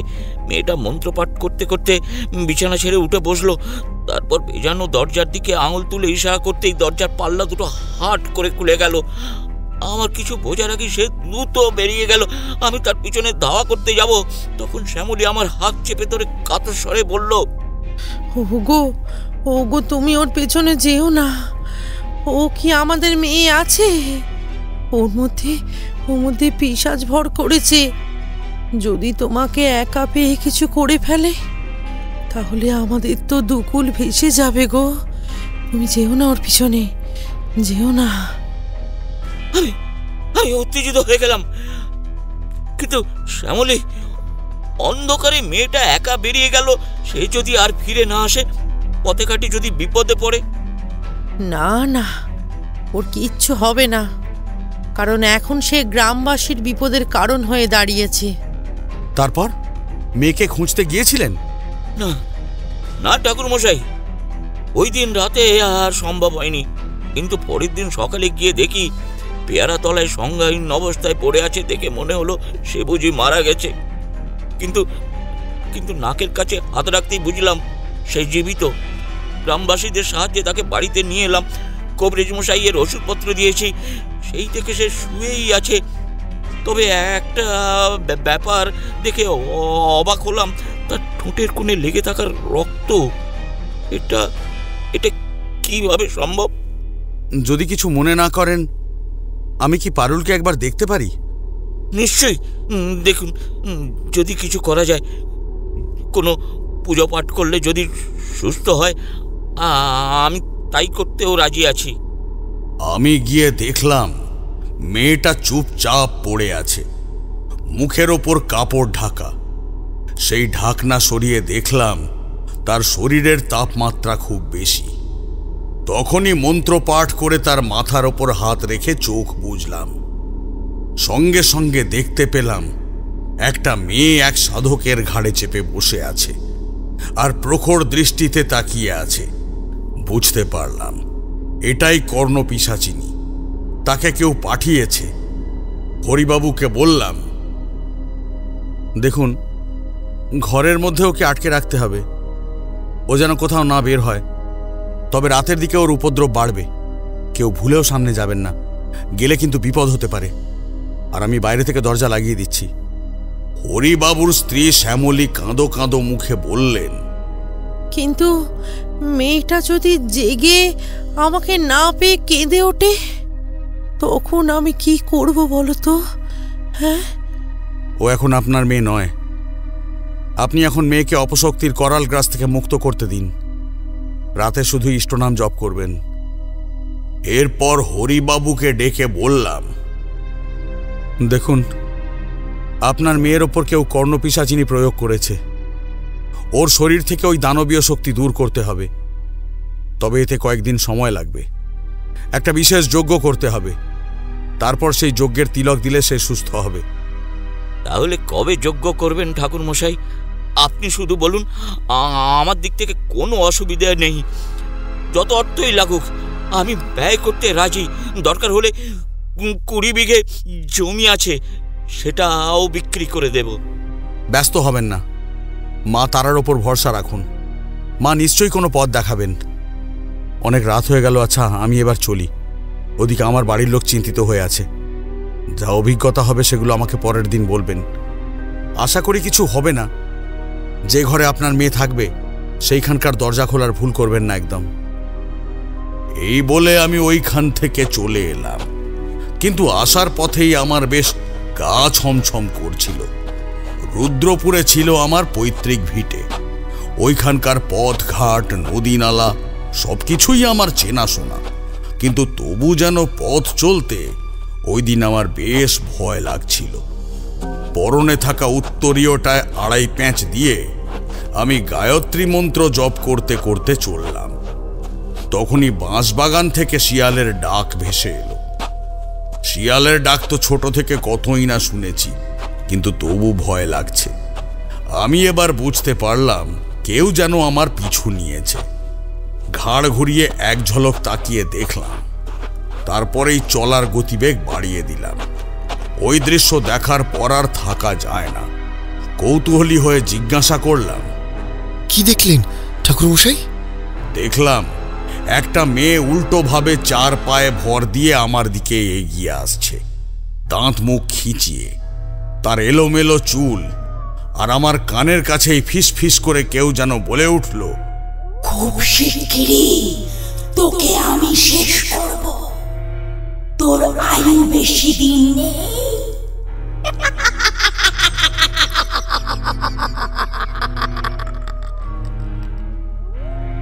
আমি এবার মেঠো পথের ওপর দিয়ে দৌড়াতে শুরু করলাম। দৌড়াতে দৌড়াতে যে ভুল পথে চলে এসেছি তা খেয়াল করিনি। তাকিয়ে দেখি লোকালয় তো দূরের কথা, আশেপাশে একটা বাড়ি ঘরও নেই। ওই সময়ই আকাশে বিদ্যুতের ঝলক খেলে গেল ইতিউতি। এক মুহূর্তের জন্যে জায়গাটা আলোকিত হয়ে উঠল। আমি দেখলাম হাত কয়েক দূরে একটা ভেঙে যাওয়া মন্দির দাঁড়িয়ে রয়েছে। মন্দিরের মাথার ওপরকার ত্রিশূলটা থেকে একটা দ্যুতি বিচ্ছুরিত হচ্ছিল। ভাবলাম যদি ওই মন্দিরে গিয়ে ঠাঁই নিতে পারি তাহলে হয়তো প্রাণটা বেঁচে যাবে, কিন্তু এগোতে গিয়ে এবড়ো খেবড়ো পাথুরের পথে হোঁচট খেয়ে পড়ে গেলাম। আর পড়তেই আকাশ বাতাস কাঁপিয়ে শুরু হলো একটা অট্টহাসি। ওই হাসিটা সত্যি অপার্থিব ছিল। দেখলাম মেয়েটা 4 পায়ে ভর দিয়ে আমার দিকে দ্রুত গতিতে এগিয়ে আসছে। তার চোখের মনি নেই, শুধু গনগনে অগ্নিশিখা জ্বলছে তার চোখে, কিন্তু সে এগোতে পারল না। মুহুর্মুহু বিদ্যুৎ চমকাচ্ছিল। আর যখন আমার থেকে মাত্র 5 হাত দূরে, তখনই মন্দিরের গম্বুজের ওপর থাকা ত্রিশূলটা থেকে একটা উজ্জ্বল জ্যোতি এসে আমাকে ঘিরে ফেলল। তারপর সেই ত্রিশূল থেকেই একটা বিদ্যুৎ শিখা এসে পড়ল মেয়েটার ওপর। সে কয়েক কদম পিছিয়ে গেল। তারপর শুরু হলো প্রবল বৃষ্টি। বৃষ্টিতে আমি ভিজতে লাগলাম। ধীরে ধীরে উঠে দাঁড়ালাম। তারপর মন্দিরের দিকে এগিয়ে গেলাম। আশ্চর্যের ব্যাপার, ওই জ্যোতির ঘেরাটোপ আমার সাথে চলতে লাগলো।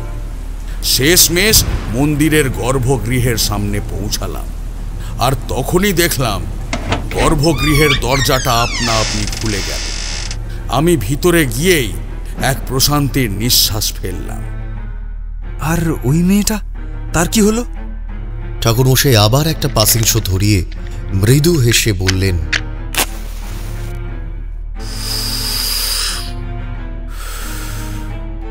হবে আর কি, আমাকে কিছু করতে না পেরে সে চলে গেল সেখান থেকে। যেখানে এসেছিল সেখানেই।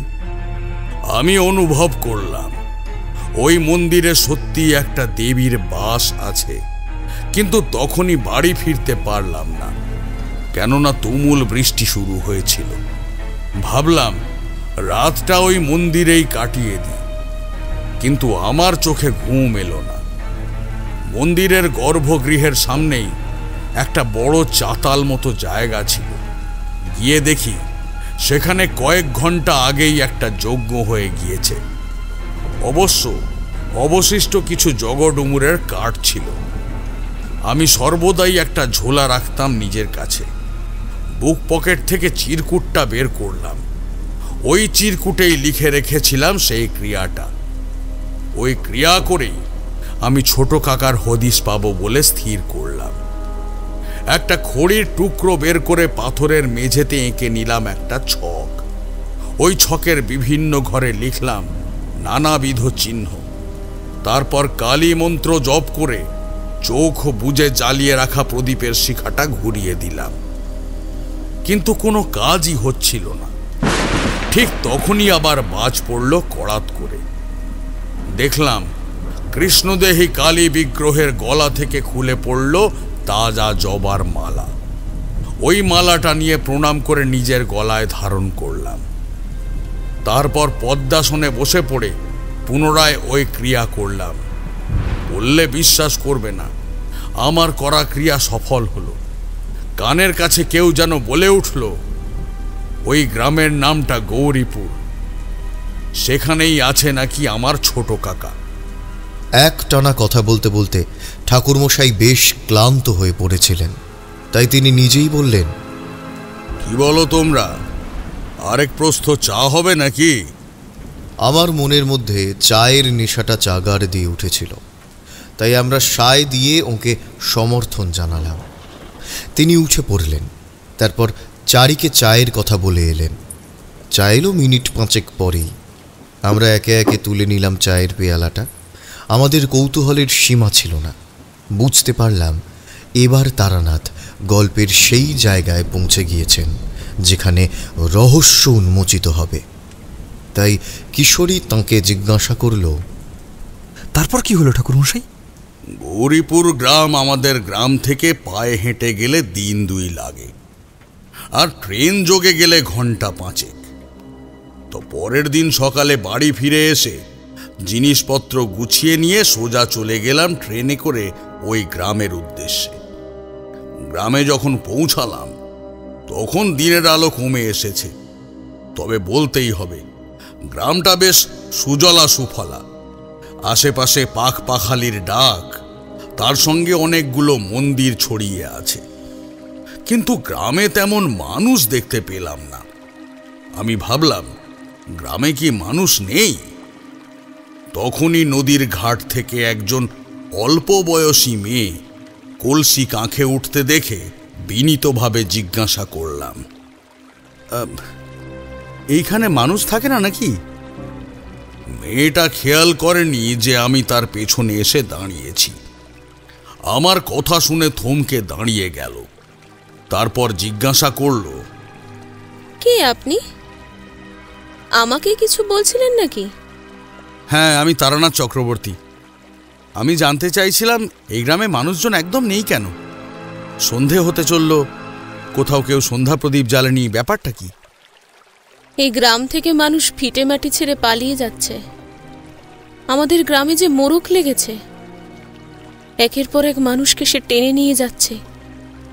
কেউ আর এখানে থাকার সাহস করছে না। আমরাও তো কালকে এখান থেকে পাত্তারে গুটিয়ে চলে যাব ঠিক করেছি, কিন্তু আপনি যেই হন না কেন এই সংকটের মুহূর্তে এখানে এসে ঠিক করেননি। তাই আপনাকে বলছি, এখান থেকে চলে যান। যদি কিছু মনে না করেন তাহলে কি আমি আজ রাতটা আপনাদের বাড়িতে থাকতে পারি? মেয়েটা কিছুই উত্তর দিল না, বরং আমাকে ইশারায় তার পথ অনুসরণ করতে বলল। আমিও তার পিছু পিছু চলতে লাগলাম। নদীটা গ্রামের বাইরে। গ্রামের বাইরে কয়েকটা বাড়িঘর ছিল বটে, কিন্তু সেই ঘরে মানুষজন ছিল না, আগেই বলেছি। কিন্তু আশ্চর্য হলাম এই দেখে যে গ্রামের ভিতরে ঢুকতেই সারি সারি অনেকগুলো খড় আর মাটির বাড়ি দেখতে পেলাম। সেই সাথেই অনেকগুলো মানুষ মশাল জেলে এবং জিনিসপত্র গরুর গাড়িতে চাপিয়ে ওই জায়গা ছেড়ে চলে যাচ্ছে। তা দেখে মেয়েটা থমকে দাঁড়িয়ে গেল। এবার সে অবাক কণ্ঠে জিজ্ঞাসা করল, এই কি সনাতন, তোমরাও কি দল বেঁধে চললে নাকি? এইভাবে যদি একে একে চলে যাও তাহলে তো গ্রামটা শ্মশানে পরিণত হয়ে যাবে। সনাতন নামে যে লোকটার উদ্দেশ্যে মেয়েটি কথা বলল, সে তখন গরুর গাড়িতে ওঠার প্রস্তুতি নিচ্ছিল। সে এবার বলল, আর শ্মশান, আমার জীবনটাই তো নরক হয়ে গেছে। গাই গরু থেকে শুরু করে সব কিছু আমার চলে গেছে। এখানে থাকলে আমার প্রাণটাও যে কোনো দিন খোয়া যাবে। তাই চলে যাচ্ছি। দয়া করে বাধা দিস না রে। এই কথা বলে সে কেঁদে উঠে একটা ছোট মাপের পুঁটুলি সম্বল করে চলতে শুরু করল। আমি মেয়েটার দিকে তাকিয়ে রইলাম। সে আমাকে নিয়ে চলল তার বাড়ির দিকে। বাড়িটা খড়ের ছাপ্পড় দিয়ে তৈরি, বেশ বড় মাপের। বাড়িটা দেখিয়ে মেয়েটা বলল, এই হচ্ছে আমাদের গরিবের ভিটে। এখানে আমি আর আমার বাবা থাকি। কেন, তোমার মা নেই? অন্ধকার চিরে এবার একজন লণ্ঠন হাতে বেরিয়ে এলেন। তিনি অবরুদ্ধ কণ্ঠে বললেন, না, নেই। আমার গিন্নিকে মেরে ফেললো ওই তান্ত্রিক। এবার আমাদের পালা। দেখলাম একজন মধ্যবয়স্ক টাক মাথা লোক বেরিয়ে এসেছেন। তার দুই চোখ দিয়ে উপচে পড়ছে অশ্রুধারা। আমি তাকে দেখে বললাম, কেন, কি হয়েছিল আমাকে খুলে বলবেন? আর এটাও বলবেন এখানকার মানুষেরা এত ভয় পেয়েছে কেন? তিনি আমাকে তার দাওয়ার ওপর চাটাই পেতে বসতে দিলেন। আমি তার মুখ থেকে শুনলাম এক করুণ কাহিনী। তিনি বললেন, আসলে মাস 3 আগে এখানে এক ভদ্রলোক এসেছিলেন। তিনি এসে এই গ্রামের পশ্চিম দিকে একটা তেঁতুল গাছের নিচে আশ্রয় নেন। তখন ছিল শ্রাবণ মাস। গাছের তলায় বাদলার দিনে থাকার দরুন আমরা তাকে আশ্রয় দিই। আমাদের গ্রামের প্রতিটি মানুষই তাই করে। তাকে আশ্রয় দিয়ে প্রায় 3 সপ্তাহ রেখেছিলাম। কিন্তু তারপর একদিন তিনি এক সাধুর হাত ধরে চলে গেলেন। কেন গেলেন কে জানে। আমাদের কোনো কথাই শুনলেন না, শুধু একটা কথাই বলতেন, তার স্ত্রী নাকি অকালে তাকে ছেড়ে চলে গেছে। তিনি নাকি তাকেই ফিরে পাওয়ার জন্য ব্যাকুল হয়ে উঠেছেন। প্রায়ই আমাদের গ্রামে পোড়ো শ্মশানে গিয়ে এক সাধুর পদতলে পড়ে থাকতেন। আপনি কি তাকে নিজে দেখেছিলেন? হ্যাঁ ঠাকুরমশাই, আলবাত দেখেছি। গ্রামের ওই শ্মশানে এখন আর সৎকার করা হয় না, কেননা ওই জায়গায় অনেক দুর্ঘটনা ঘটে গিয়েছে। এরপর একদিন হঠাৎ করেই ওই লোকটি কই যে চলে গেল খুঁজে পেলাম না, কিন্তু সে ফিরে এসেছিল। তখন তার অন্য রূপ, লাল রঙের কৌপিন পরে সে জটাধারী তান্ত্রিক হয়েছিল। আর তার আসার ঠিক কয়েকদিনের পর শুরু হলো এই গ্রামে মৃত্যু। আমার স্ত্রীও তার হাত থেকে নিস্তার পায়নি। হ্যাঁ, এই গ্রামে প্রথম শুধু মেয়ে মানুষই মরতে থাকলো। অদ্ভুত তাদের মৃত্যু পদ্ধতি। সেসব বর্ণনা করতে আমার খুবই কষ্ট হচ্ছে।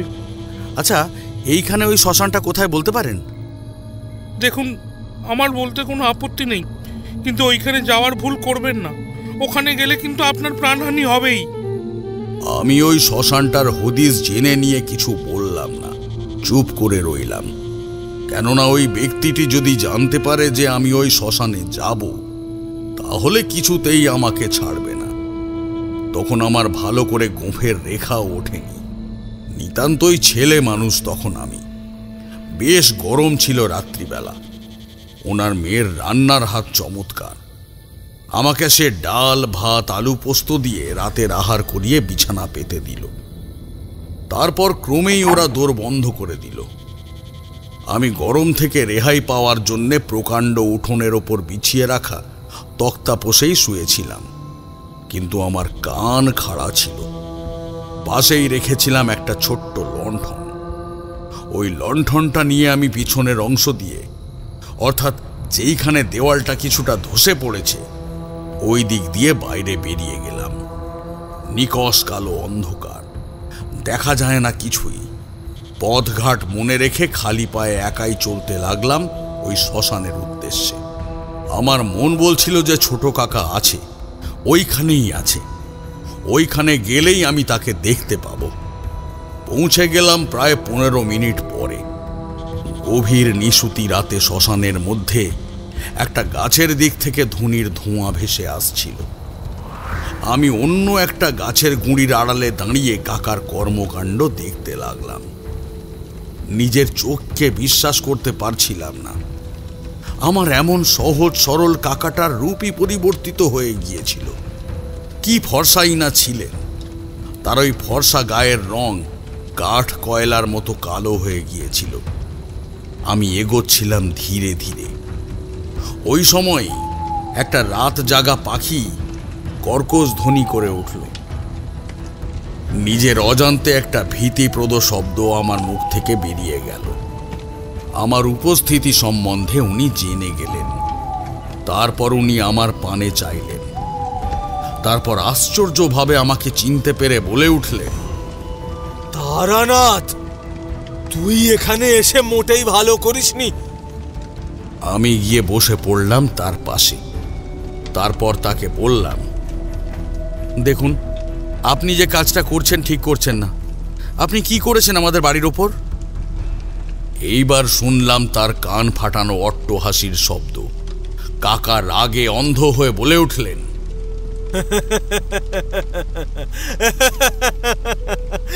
এই তো সবে শুরু। এরপর ধীরে ধীরে আমি সকলকে আমার ক্রোধাগ্নি দিয়ে শেষ করব। তোর বাড়ির সকলকে শেষ করব এবং গ্রামকে গ্রাম উজাড় করব। আমার আর একটা বলি দরকার, তাহলেই কর্ণ পিশাচিনী সন্তুষ্ট হয়ে ফিরিয়ে দেবে আমার মৃতা স্ত্রীকে। না, এটা আপনার ভুল ধারণা। আপনি ছাড়ুন, আপনি এই পথ থেকে সরে আসুন। যে একবার মরে যায় সে ফিরে আসে না। আপনি খুব ভুল করছেন।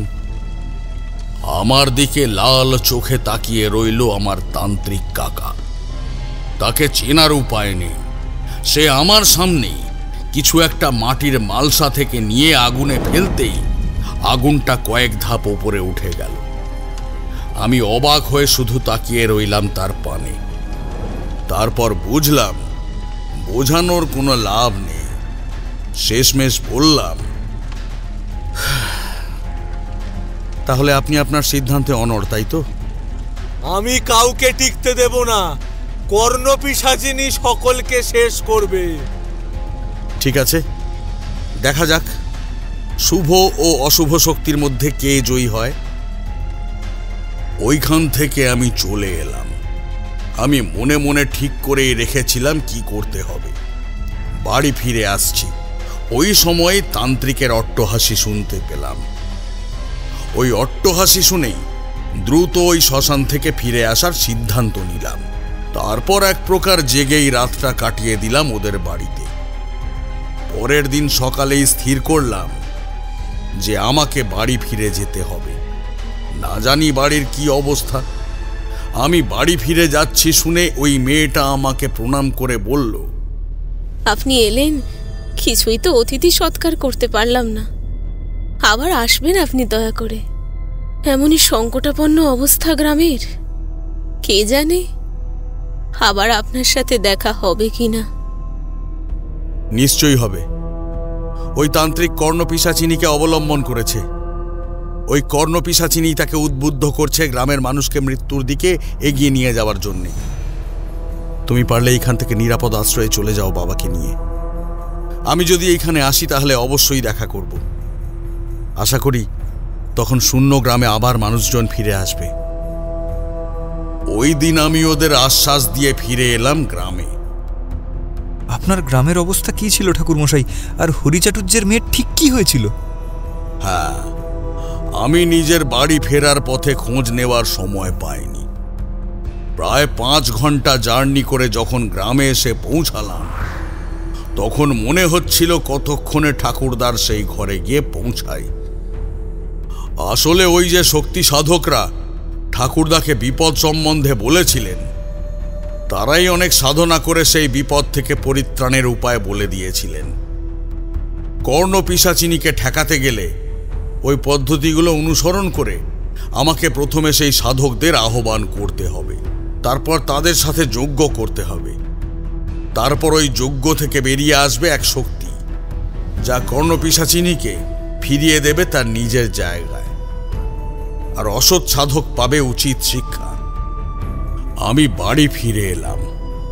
এসে দেখি আমাদের তুলসী মঞ্চের গাছটা শুকিয়ে গিয়েছে, আর গোটা বাড়িতে ছড়িয়ে পড়েছে একটা বিশ্রী গন্ধ।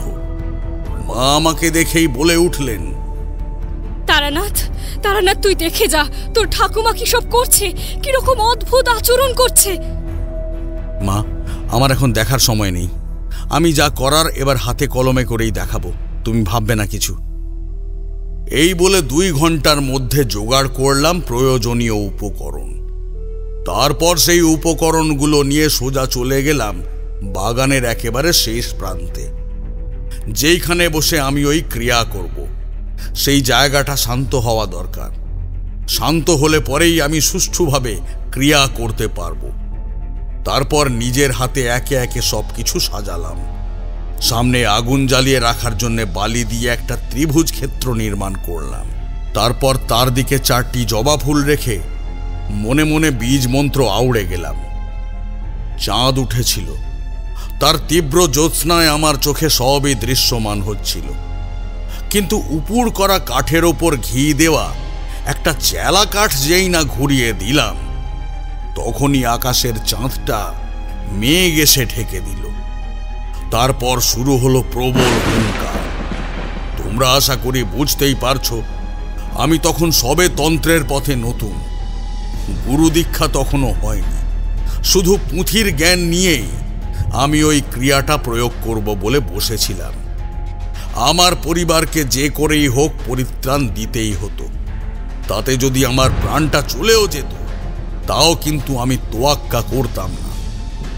এইভাবেই আমি ওইখানে ক্রিয়াটা শুরু করলাম। 3 জনকে ডাকার জন্য গুরু মন্ত্র লেখাই ছিল। হাতে কিছুটা জল নিয়ে সেটি উত্তর, পূর্ব এবং দক্ষিণ দিকে ছড়িয়ে দিলাম। ছড়িয়ে দিতেই তীব্র ফুলের গন্ধে চারিদিক ভরে গেল। দেখলাম 3 দিকেই ধোঁয়ার সৃষ্টি হয়েছে। ওই ধোঁয়াগুলো ক্রমেই মানুষের আকার ধারণ করল। তারপর পূর্ণরূপে মানুষে পরিণত হয়ে আমাকে ঘিরে একে অপরের হাত ধরে বসে পড়ল। আপনিও কি তাদের হাত ধরেছিলেন? না, ওরা আমাকে এবং আমার সামনে থাকা বেদিটাকে ঘিরে রেখেছিল। আমি প্রায় ঘণ্টাখানেক ধরে ঠাকুরদার পুঁথির মধ্যে থাকা মন্ত্রগুলো পড়ে প্রায় 10,000 আহুতি দিতে লাগলাম। আর ওই 3 শক্তি সাধক আমাকে ঘিরে অত্যন্তভাবে সংস্কৃত মন্ত্র পাঠ করে যাচ্ছিলেন। 10,000 আহুতি দেওয়া সবে শেষ করেছি। ঠিক সেই সময়ই নূপুরের শব্দ পেলাম। দেখলাম সামনের দিক থেকে একজন অতীব সুন্দর রমণী আসছে।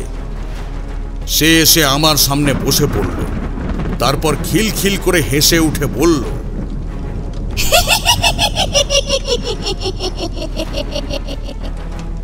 তারানাথ, তুমি খামোখা কেন এই যজ্ঞ করছো?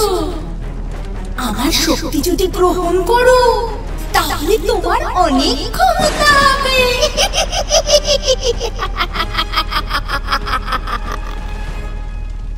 আমি তখনই খড়ি দিয়ে মাটির ওপর ছোট কাকার নাম লিখলাম। তারপর সেই নামের ওপর কিছুটা মন্ত্রপুত তিল ঢেলে দিলাম।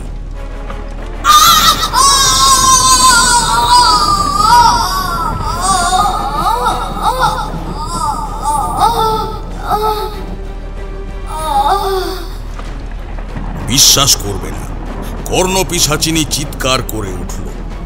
আমি চোখ বন্ধ করলাম। তারপর কি হয়েছিল সেটা খেয়াল নেই। হয়তো আমি অজ্ঞান হয়ে পড়ে গিয়েছিলাম, কিন্তু জ্ঞান ফিরে পেয়ে দেখি আমি বাগানের একপাশে পড়ে আছি। ঠিক সেই সময়ই আমার কথাগুলো মনে পড়ে গিয়েছিল। আমার দেহ থেকে অদ্ভুত সুন্দর সুবাস বেরোচ্ছিল। আমি মনে মনে প্রসন্ন হয়ে উঠলাম। কেন ঠাকুরমশাই, আপনি কি ওই যজ্ঞে সফল হয়েছিলেন?